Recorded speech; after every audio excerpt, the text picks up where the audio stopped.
Let's get started. Now that it's 7:01, I always like to be on time here. For those of you who aren't working with us, aren't parents of Wagner Prep yet, I just wanted to say welcome. My name is Michael Wagner. I'm the founder of this company. Alongside is my co-host Megan Fisk. She's our relationships manager. She's going to be running the chat and helping us move the process and this presentation along.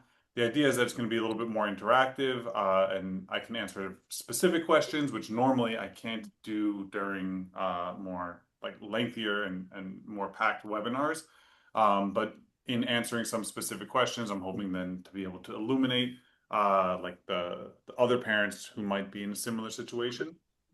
I'm going to start with the quick 20-minute kind of walkthrough of what came out on Friday, what that means, the context, and where that places your student. All right, your March SAT results are in. That's either a sigh of relief. It's the first step in a long process. It's you're in the middle of it. The scores came out on a couple days ago. You took the weekend, thought it through. You may have some questions, so we're going to look at actual score reports and kind of get into the weeds on that front. So we'll be able to answer any kind of questions that you may have on the specifics of what this all kind of means.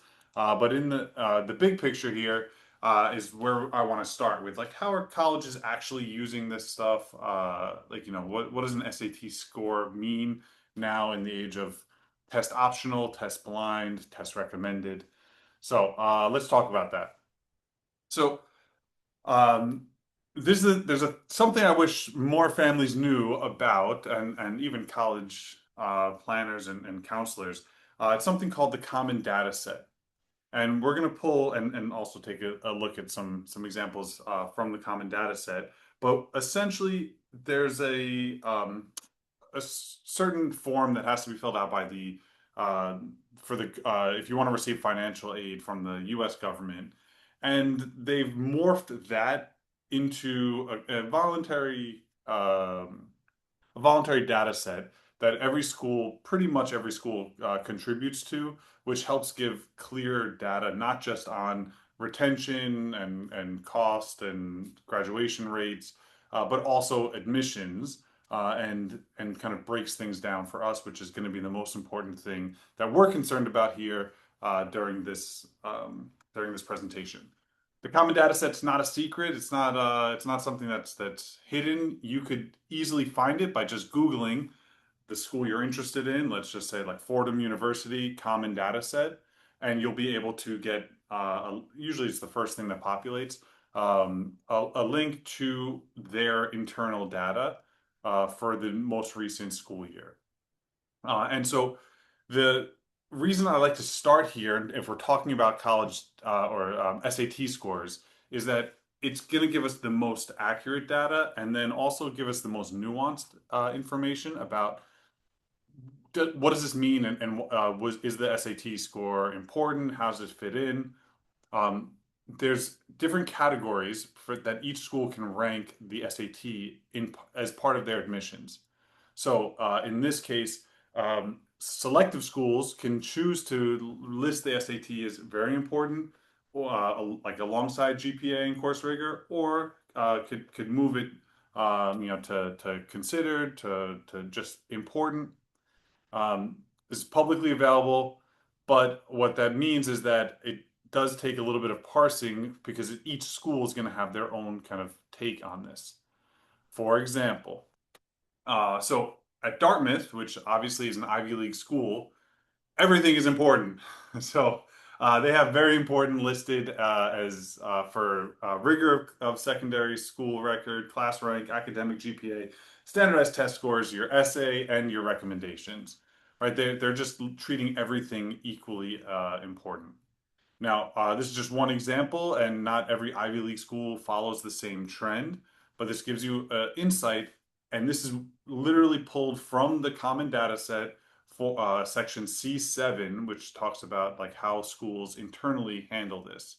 And the very next section tells you their policy And so here, initially, Dartmouth, and so this is because it's last year's data, the Dartmouth recommended this score, and now it'll be required going forward. So this will change with the new classes coming in.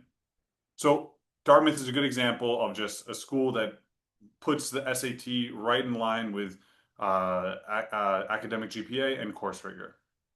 Uh, the the um, the next school that we'll look at is another very competitive school, but it has a it's not an Ivy League, but it still has the same kind of approach where it lists everything is very important. However, technically, at Rice University in Houston, it is a test optional school, and this is where the language of this stuff gets really tricky.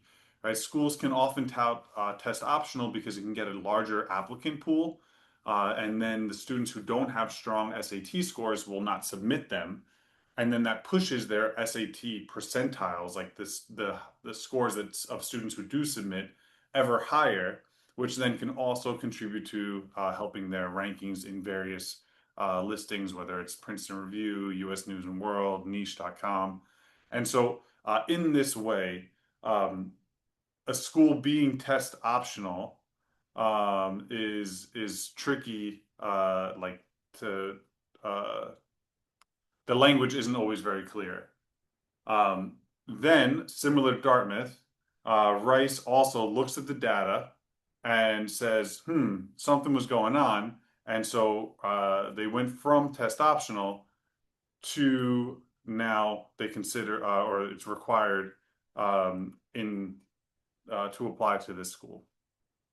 So um, this was originally considered, and it was just like, like if we looked at this data 2 years ago, and it just shows you that this stuff is changing, it's constantly changing, and then each and every school has a different way of handling it. Even if a school is test required, like the University of Georgia, where all universities, all public flagship universities in Georgia are test required. The University of Georgia has a score policy that only ranks it as important and not as very important. And so even within test required schools, like from Dartmouth to University of Georgia, the SAT is playing different roles in the student's application. So this is nuanced. You can look this up for every school and kind of keep track of this as on your own. But it does change from year to year, so it's something that's an important part of this. And so it's just something to keep in mind in terms of the bigger picture. So something to keep aware of is that test optional doesn't mean scores don't matter. So you're not required to submit a score if it's a school's test optional. However, a strong score can still really strengthen your application. Um, it there's nuance here. So if your student is the kind of student that has a weaker GPA, has a less of the on the extracurricular side, they may want that strong score because it's going to speak to their potential. If your student has a strong GPA and is applying to competitive schools that are test optional, then a strong test score is going to bolster that GPA. Grade inflation is rampant in the U.S., and so it's very hard for admissions officers to understand what an A is or what a 4.0 average is across universities. And so that's the SAT speaks to that and can work in tandem with the GPA and course rigor. And then one of the pieces that catches a lot of families off guard is merit scholarships. So some schools tie merit scholarships directly to SAT or ACT, so standardized testing scores. And then other schools will put it in combination with GPA, and you have to hit a minimum threshold. And for really high scorers, they may offer, for example, in-state tuition in an out-of-state public school, or presidential scholarships that could be, you know, 10, 20, $30,000 a year. And so they can be really meaningful scholarships. And that's a year, right? So if you, one of our students, this most recent cycle, just got $25,000 a year from Boulder, due in part because of his strong SAT scores. And that's $100,000 that the family would save if he does end up choosing Boulder in the next month, because that's when he's got to choose. So, the other aspect of this is thinking about like the questions to ask now that you have your scores. Should we submit them? And this is the question that is always a really hard question to answer because it's going to depend on the profile of the student. The That's kind of what I want you to be able to walk away with after this quick presentation. We have 10 minutes left, and then like kind of understanding like, all right, where should we submit? It's not should I submit my scores across the board. It's where do I submit my scores, like, you know, to which schools? Because as you saw, some are, you know, required, very important. Some don't take it as important, and then there's going to be schools that are test optional, where you're below the middle 50%, and then that's going to be a school where you don't want to submit it to usually, although there's nuance even in that. The middle 50%, something I just referenced that I haven't clarified. So when I talk about the middle 50%, it's generally the lingo of colleges where they highlight the middle 50% of the range of students who go to who got accepted into their school. So if a school you know, accepts kids with an 1150 to a 1300 of their middle 50%, that's the number that they kind of highlight. It's all the schools do that. Another kind of easy tip to find the middle 50% of a school. It is on the common data set, but you'd have to parse through more data. You could just type in like the school's name and then the words big future. It's the SAT's website for college research. And the first page it pulls up will give you that middle 50% of each school. So you know if you're in the range or not. So the easiest way to figure this out, if you're in the middle or higher, then in general, it would always be advisable to send your score. If you're in the bottom 50% or lower, it depends on your student's profile. All right.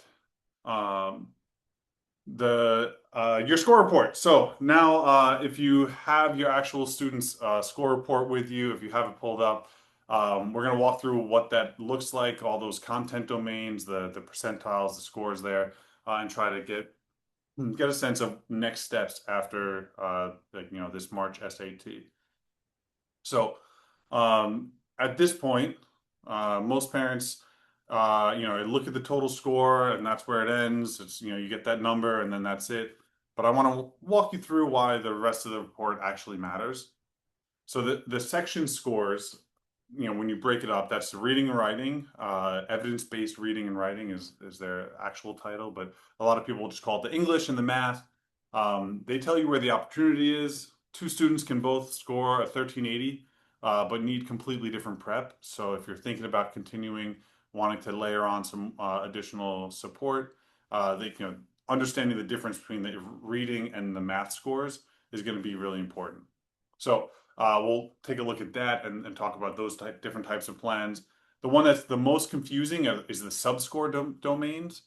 And so from there, that's like the understanding, figuring out what to work on within each content area, so reading and math. Each section breaks into 4 content domains, and the report shows you a band of where your student lies across those 4 content domains. Unfortunately, the SAT no longer gives you access to the questions you got wrong, and you don't even know how many questions you got wrong. You simply know that you've got a 1 out of 7 score on these 4 bands of content domain. So from there, the other thing that's important, just the score range and the percentiles. That's the other data that they give you.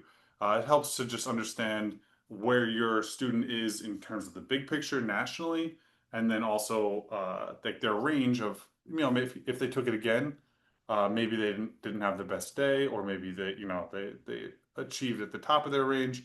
But it gives you a sense of kind of where they're at.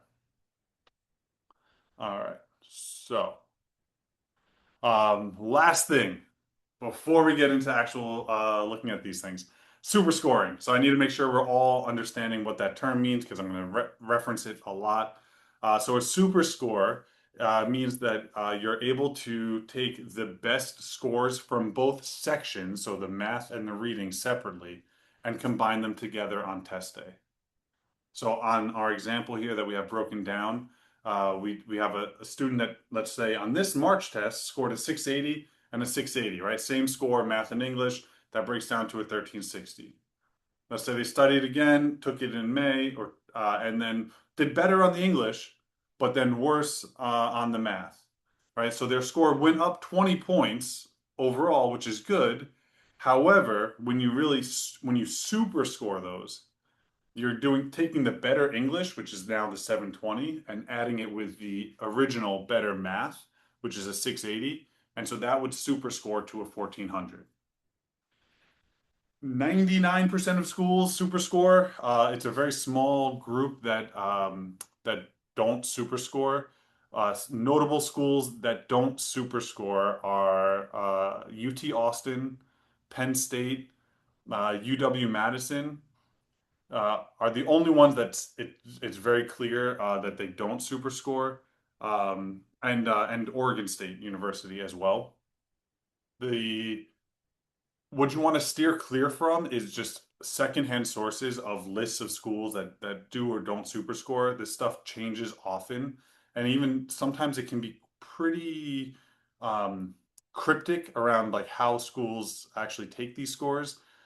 Georgetown is a notable non-super scorer, but yet they just want all the tests, but they do say on their admissions page that they will consider the highest reading and highest math from multiple test sessions, which sounds like super scoring, but it's super scoring with viewing all of the tests. So there's nuance to this, but in general, it's only those, like, the handful of those big state schools that don't super score. The vast majority do. So it's good to kind of assume that a school super scores unless you know otherwise. All right. So let's look at a real score report. There's a student A scored an 1160 on this test. So when I take a look at this score, right, I see that the big score at the top, right, 1160. It tells me that percentile, the 71st percentile. So that's out of this, the students who took the test, a 3-year average of students who took the test.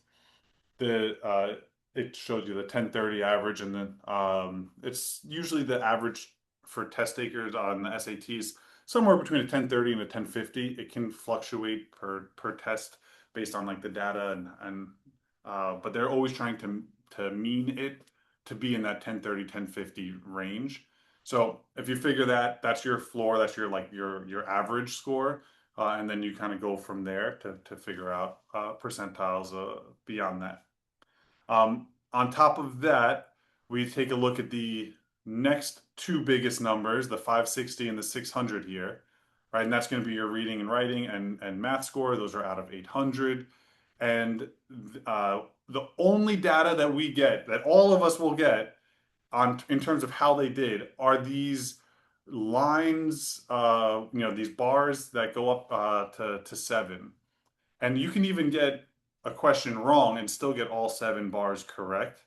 It's just telling you, like, you've mastered that skill, even if you got one or even 2 questions wrong in that content domain. You could still get a full, like a complete bar. This student did not achieve that on this sitting, and so what I'm looking at here then is a score that's close to split, although obviously there's a tendency or a stronger score on the math side, and in terms of like where this student sits. The other thing to look at is the range. So it's small print there, but it says, your score range from 530 to 590 and 570 to 630 on the math. And they kind of give you these bands to give you a sense that this is one sitting, it's one, you took the test one time. On another day, you might have gotten those two other questions right, which could have pushed you up another 10, 20, 30 points, or gotten two more wrong. So you kind of fall within that band. It's pretty standardized across all test takers, but it just gives you an idea that this is just like the snapshot of you taking it on that one day, which is why a lot of schools super score because they want to see you in your best light and give you a chance to take the test more than one time. When I look at this as a tutor, right? Obviously, you go towards like the mistakes, what's missing from this student's profile. Standard English conventions on the English side of things is the first place that we would start with this student because their score is one of the weakest there. The reason also is that it's something that can be learned like very factually. It's not about reading comprehension and intuition and understanding the main idea in a complex work. It's understanding semicolons, colons, commas, modifying clauses. So we would start there with a student like this on the reading and writing side. And then on the math side, the tendency would be like, oh, we need to jump into geometry. But actually, it's not where we would start. We would start with algebra. Uh, and if you notice, the the math section is not split nearly as evenly as the English. The English is roughly, 25% for each. And on the math, you have algebra and advanced math that make up 70% of the test. So you don't, that's not intuitive when you look at this graph because they're all evenly split. But geometry and trigonometry are a small subset of this test. And you're not going to juice your score up as much because there's just less questions there. And so I would save that after you've buried algebra and you know it like the back of your hand. As you can see, this is an algebra heavy test. So that's how I would approach a student like this with a score that can use some improvement. Um, the question for this student isn't like, should we retake it? It's like, thinking, I would suggest to them, like, think specifically where do you want to spend the next 6 weeks and really try to focus in on, in this case, standard English conventions and algebra would be our first primary focus. Looking at a different type of student that scored a little bit higher. So a 1380, that's 92nd percentile in nationally, so it's a very strong score. And then we want to look inside these numbers, right? So a 660 and a 720 shows quite the split between English and math. So that's a 60-point range. And so you might think, all right, we need to then bring the English up, but there's nuance here. So yes, we'd want to bring the English up as well if the student is going for a top 50 type school with, 1400 as that threshold. So I do want to try to break that 1400. Oftentimes when a student gets a score like 1380, they're motivated, they want those extra 20 points, and that could be as simple as actually one easy question, getting that one right, or getting two hard questions right, and that can change your whole score and push it up to that 1400 threshold. So that's one thing that we could use to motivate students here. But that the 1380 also being in the 92nd percentile, it could be a hey, I'm done, and like that's the score I need for my target schools, and this was the last time they're taking the test and they achieved it. Additionally, a student like this, even with a score in the 93rd percentile in math, if they're applying to top 20 engineering programs, I would push this even harder. And I would say, look, we got to double down on those problem solving and data analysis questions and push this score to a 750 or higher. Because for really competitive engineering programs, they don't care as much about the reading and writing, but they want a 750 or above on the math. And so there is always nuance to these scores, so keep that in mind as we are trying to understand where your student fits into this. If they know what type of program they're going to be applying to, if it's heavily STEM or heavily humanities, then leaning heavier on that side and trying to build that one up can do more than having a perfectly flat and even score. All right. So, oh man, sorry, Megan, I'm running along. So I'm gonna go quick through this so that we have time for Q&A here. Um, Another question I get a lot is this a good score? A good score is a subjective question, and there's no objective way to answer that unless you know your schools or at least a benchmark school where you want to try to apply. And so finding at least a benchmark school and finding their middle 50% can give you the answer to is this a good score? Where the other question to ask on your score report, where specifically were points lost and are those areas improvable in one or two test cycles?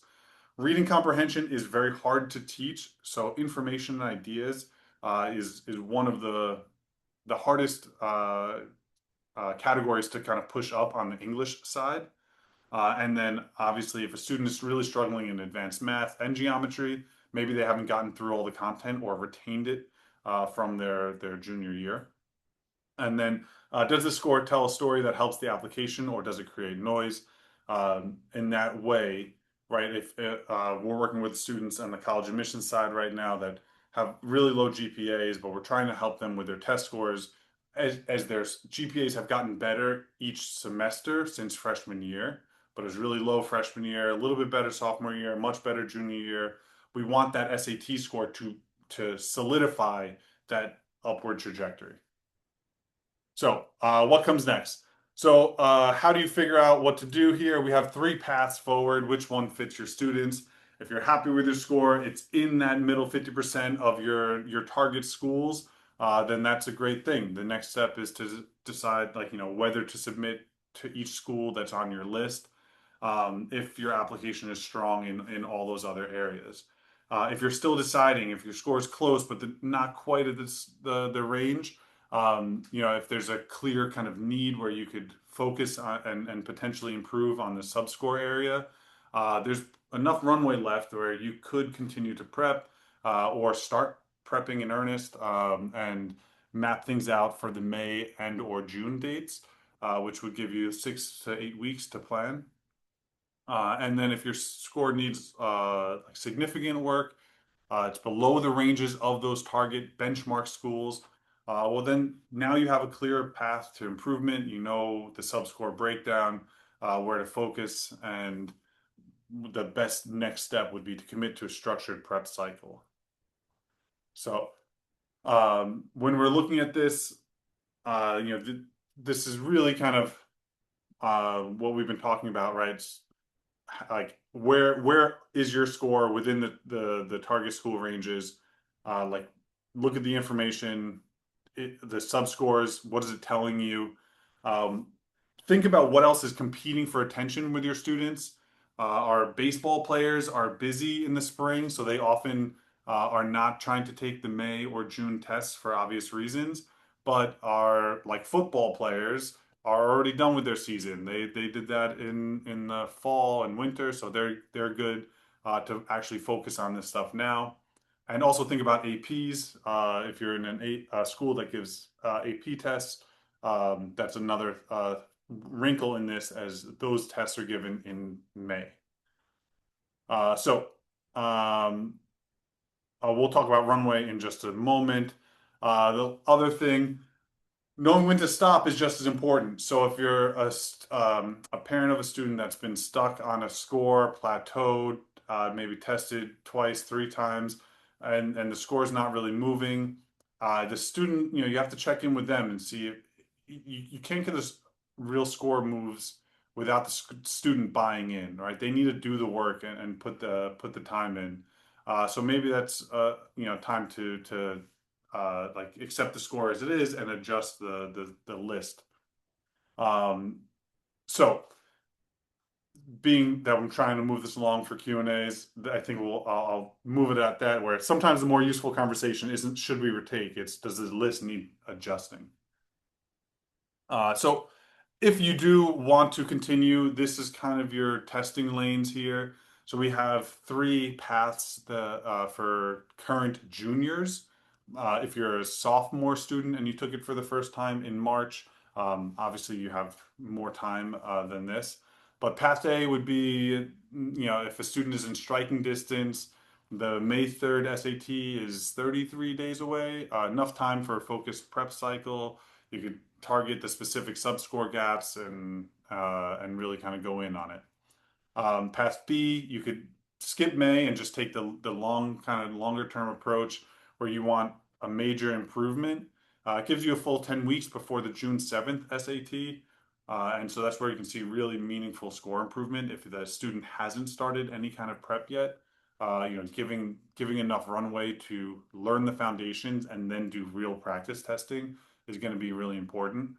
And then path C, it's earlier in the process. You're not behind. You're just early. Maybe you're a sophomore, or you couldn't fit it because you have four APs on top of really demanding extracurriculars. So you can take the summer to focus in. You could start now, and it'll give you about 20 weeks between now and the August SAT. And then you also have September as the backup if because you always want to take the test at least twice to give you that chance to super score. All right. Man, I'm going way long. So almost done here. So, if you want custom information, I built this like a SAT score analyzer. The link will be in the chat right now, and then you could also put this with your cell phone and take a picture of it. From here, it kind of looks at your score domain and is going to give you some examples of like kind of paths forward and where to go on that front. Um, so we will also send this out in the email, so I'm not going to spend too much time on this, but it's something that parents you can play around with if you're interested in kind of what this subscore means and some of our strategies. We link tools, we have Quizlets, we have formula sheets, things like that, based on kind of where your student is sitting to try to help make it a little bit more personalized for you. Speaking of personalization, if you want one-on-one SAT tutoring, that is something that we offer and we specialize in. One of the things that potentially makes us different is that we have no packages for SAT prep. It's no long-term commitment. We want to earn your business, so we're always working with you on a month-to-month basis. We can match your student with a tutor and start this week, as the May SAT will be here before we know it. If you're on the other side and you're like, hey, my score was great, I'm happy about that, then we also do college admissions advising. We kind of break it into these three component parts: the explore phase, the evaluate phase, and the execute phase.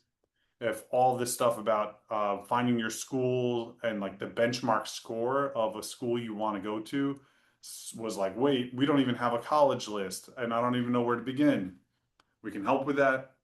And that's part of the explore phase where we will build an SAT score, we will build a college list based on your SAT scores, your GPA, and students' interests and likes and dislikes. So that's another thing that we offer if it's something that's interesting to you. Okay, so 33 minutes on that. So we still have 27 minutes for questions. I think I see something in the chat already, so I can start there.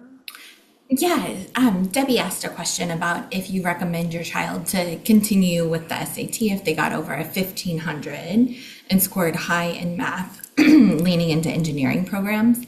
And then we found her child's planning to do MIT, UPenn, Harvard, Princeton, the other Ivies, and considering Purdue, University of Colorado Boulder, UT Austin. All right, good. So that's really good context there. Um, So assuming the math is over 750, then we're like the student's going to be competitive. There's a the average in those schools at the top of that list, like the Ivies and Ivy Plus, is going to be 1550.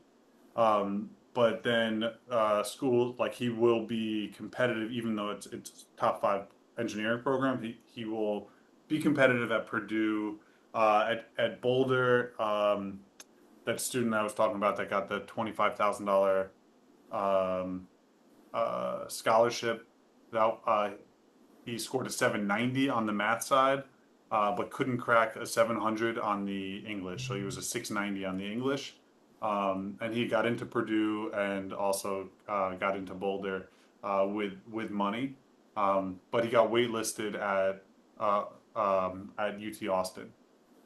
So um, didn't apply to the other ones, so I'm not exactly sure. But just to give you that anecdotal advice of like so that's a 1480, so it's really close to a 1500. If you're going for the Ivy Plus, 1550 is, you know, the best you could, like, that's where I would say, turn you could focus on other things. However, there's nuance to this, and we want to make sure that it's not detracting from other things that the student can be doing that are making them a good applicant.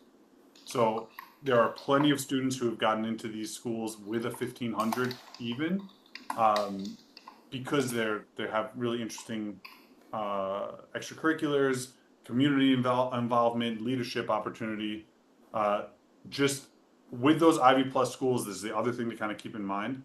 Um, if you took all of the valedictorians and salutatorians of every high school in America, we not all of them would even be able to get into the Ivy Leagues. You'd have to cut it in half. So you'd only have to take like the valedictorian from every school because that's the number of seats that they have for the Ivies. And obviously, there's more than just the one top student from each school that is applying to these places. So that's why when you have a Ivy Plus school in mind, it's hard to give any other compelling answer than like more is always better. But 1550 is kind of the new threshold for that. Sorry, that was a longer answer to It's that okay. question. I'm sure it was very helpful. The next question is, could you please explain what colleges see when a student super scores, and if they can see how many times a student took the SAT or ACT?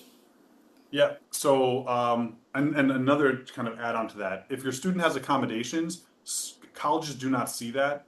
Sometimes kids don't want to use accommodations.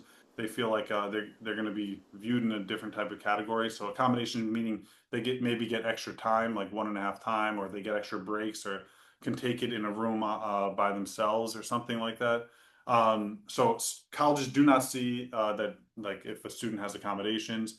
Um, in terms of what the each university sees, it is a little bit unique, but in general, it's just the super score. Like colleges want to just process that information. However, schools like Georgetown, which technically don't super score, but they kind of do, they want to see your entire testing history. But that is way, way, way less common. Probably, something like, 99 point something. I didn't do the math on this, but like of the colleges in America, are super score, right? So what that means is that if it's two sittings, you would just send them both your scores from those two sittings, and then they combine them. On the Common App, like portal, when you're applying as a senior, you can choose the test dates to send to the schools. The way it gets there's two kind of versions of this, but most schools will accept self-reported scores. So you just put in what you got, and then if you get accepted, you verify it. One of the reasons for that is that the College Board charges you a small fee, but it's like something like $10 or $15 a school that you want to send your scores to. So oftentimes the schools themselves will just say self-report it, and then if you're accepted, you just have to verify that that's true. So they will see the one or two times because you'll only send two scores max. um, to uh, to the school. They can see how many times a student, yeah, and then the ACT, I guess technically it has three sections now, so you could send three different tests, and they would see those three tests. But they're just putting it together and putting a number on it. A little bit of like how the admissions process works behind the scenes. Each school is um, has their own kind of system of trying to equate students to other students. So regional schools that have connections with high schools that know that like the track record of students from those schools, they definitely have an advantage because the admissions offices know them. But how do you tell a student from Kalamazoo versus Tulsa versus New York City, all right, if they all have a 4.0 GPA? So they try to kind of have this secret sauce that's internal to each individual university, and then ultimately that produces like a number for each applicant, and then they sit around and debate those students. That's why one of the things that we talk about a lot in on the college admission side of the business is trying to make your student spiky, or have a compelling narrative for your student. For like Debbie, like a student that's trying to go into the Ivy Plus. We don't want to write an essay about playing with Legos. And like I've always wanted to be an engineer because they've read 1,000 essays each cycle about Legos and engineering. So, um, all right. Got another one. And yeah, everyone feel free to drop all your questions. That's what we're here for. So from Andrew, is there any standard methodology one can use to determine if they should not show SAT scores to test optional schools? So this is like how in depth do you want to do this, and how much support do you have on the counseling side? If you're a fact finder and you want to really do your homework, what I would do is for every school on your daughter or son's list, look up on the common data set what their like how they rank standardized testing, like we saw, right? So UGA requires it, but it's only important, not very important. Or well, that would give you an instance of like how much to push the score. Other schools at test optional can say it's recommend it's important or it's very important, even if it is optional. Schools can say be test optional, but then in the fine print of their like FAQs, they can say it's their test recommended. And even if you look up online, it might just kind of fall under test optional. So standard methodology, no, because this stuff is kind of it's evolving. There's no good one resource to point to and be like, hey, all the schools, this is all updated all the time. The Because even anything that aggregates and like pulls data from a lot of different sites ends up missing something. So anyway, you have 10, 15, 20 schools on your students list. The most detailed thing is to look it up on their websites, how they the language they use for those tests. Um, if it is indeed just purely optional, and they are very clear, like we don't discriminate against like if you submit a score or not, it doesn't matter. And you look at the common data set, and it's like just considered if submitted, okay, then you'd look at the middle 50%. And so just to make the math easy on this, right, if it's a wide range of like 1,200 to 1,400, right, if you're above a 1,300 on that range, I would submit it. If you're below a 1,300, I would give it pause. The other thing to consider is, like I was talking about with that, the students we're working with this cycle that messed up freshman and sophomore year, doing better junior year, and are on that trajectory. We want that SAT score to show where they're headed. And so even if it's below the 1,300, there I might submit it if it's a 1,270, right? And saying, hey, look, this is higher than like where they're like this is more in line with where they are, so that the schools can buy into that. Great, we've got two questions. The first one is some say the March SAT was particularly difficult and that the May or June tests may be easier. Any validity to this? So yeah, they students can experience a harder test, and the questions can be harder, but at the end of the day, it's a standardized test, so they need to have that bell curve. Um, the app, what can change is how many students take it, and the March test is very popular. So you might have some of the best students in the country taking it, which then clogs up the top end of the bell curve, and then it gets normed along those lines.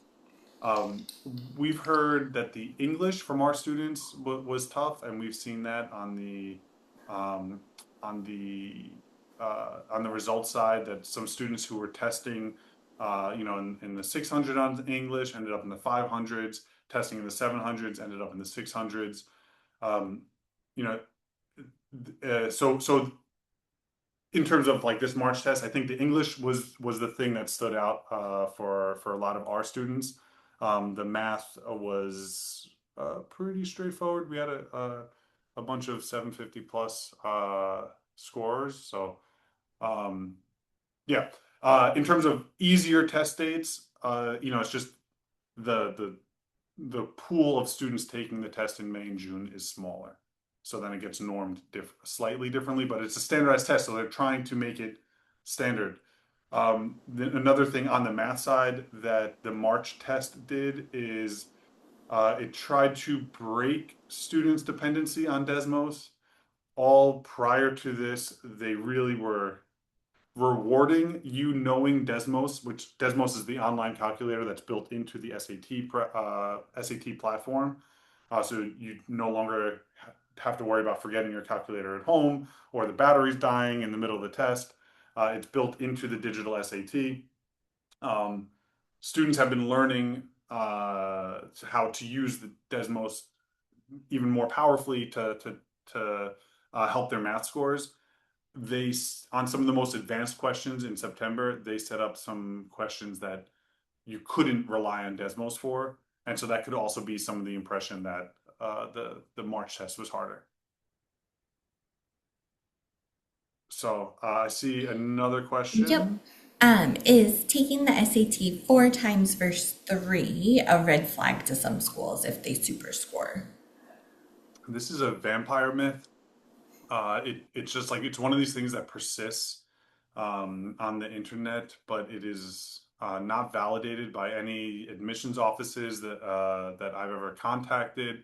I'll go to independent educational consultant events and where counselors are mixing with like high school counselors are mixing with IUCs that are mixing with college admissions offices. I'll talk to them. I'll have a beer with them and be like, "Hey, man, just tell me the truth. Is there, does it really matter? Does it not matter at all?" And it, every single one of them is saying that it doesn't matter if it's super scored. It's super scored. That's it. The schools where it could be a red flag are schools like Georgetown that want your entire testing history.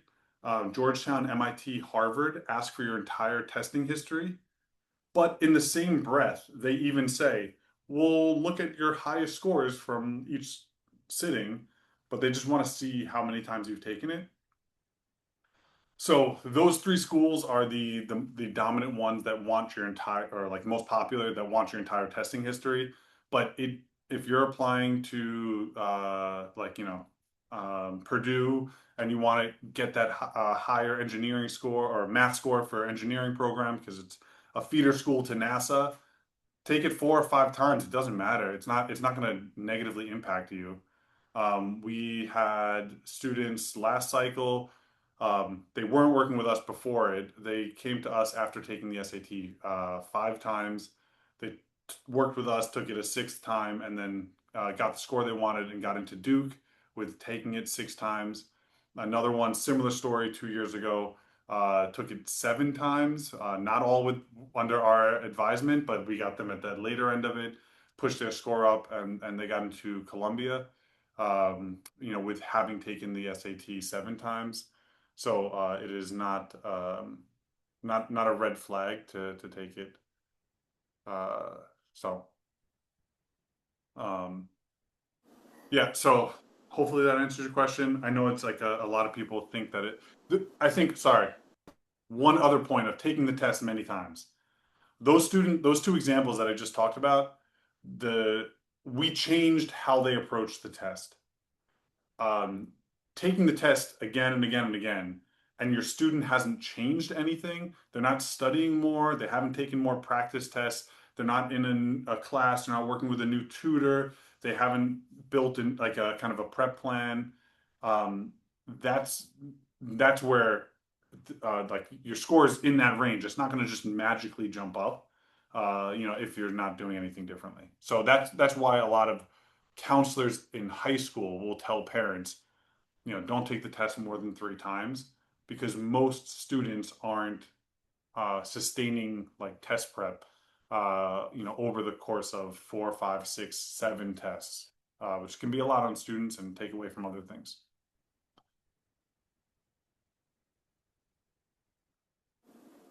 All right. You're Any welcome. other questions? I can also kind of jump back on the presentation if there's like a specific question or something based on kind of what we went through.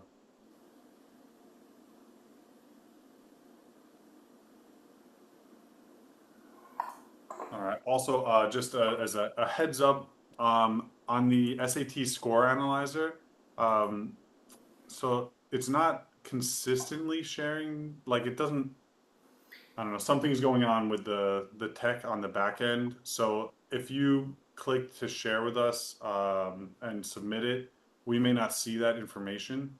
So just reach out to Megan to double check if you want us to contact you. Um, I have to see something's going on with the back end technology. Thought it was ready for prime time, but just want to make sure that you don't submit something and then don't hear from us and you're wondering why. So just send us an email and we'll be in touch with you ASAP.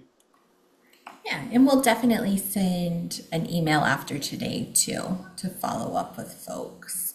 If you want to raise your digital hand to ask any other questions, we've got Mike for 5, 10 more minutes here.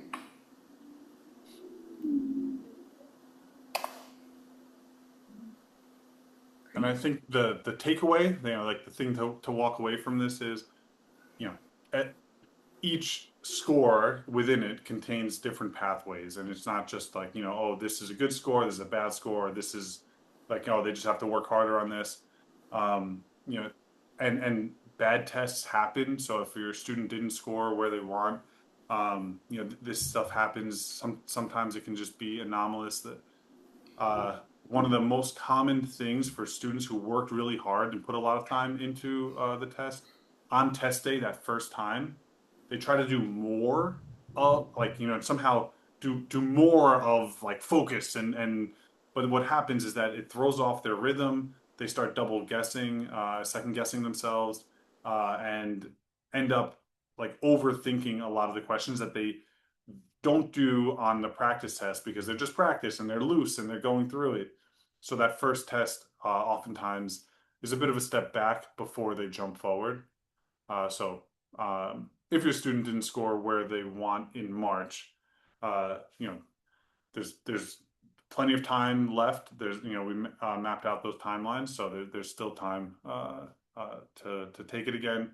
Schools do not care that you've taken it 4 times. It's not, as long as your student still has energy to take it, then it's worthwhile. We have, So yeah, see, so that was my wrap up. This is going to be recorded, so we can send that out to. So maybe Megan, you want to get that person's email so we can make sure. yeah, because your name's just showing as Zoom user. So if you can message me privately your email address, I'll make sure you get the replay. And then there is one last question there. Yeah, so that's a great question. So if a student only wants to improve like the score in one section, do they have to take both sections? Um, so being that there's no, if let's, so this is a real example. A student was getting scoring in the 700s on all the practice tests prior, went to take the test, got a 750 on math, and a 570 on English. It's it's one of these weird things. Like this, student was scoring well over this on all the practice, knew the stuff. Maybe it's English the first section didn't do as well. So something happened there. She's going to take the test again, but she's only going to focus on the English as she's doing it, and we're going to only focus on that part of the prep. However, when she sits for the test, she should definitely take both sections. One, because if a school like Georgetown is on the list, and she wants to apply, and it may not always be on the list at first, but then things can change as the college process changes. So that she doesn't want to shoot herself in the foot in the long term. And then also, if she was able to get a 750, it's possible that she could get one more question right, and that could boost her score up even higher. So take both sections, but focus on the priority. That's completely fine. All right.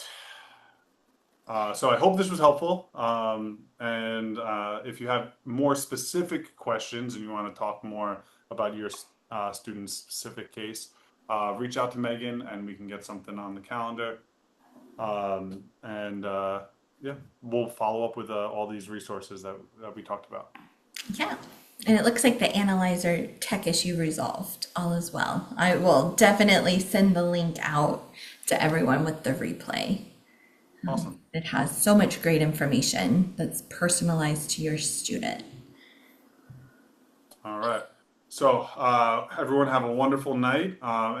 Megan will send out some more information of some other upcoming webinars. The next one is international schools. Yeah, it's everything you wanted to know about studying abroad. And yeah, That's always a fun one. Saving money and studying abroad at the I same. know. Let's all just go to Edinburgh. Sounds like a fun night. Thanks for All joining right. us, everyone. Thank you very much. Have a good night.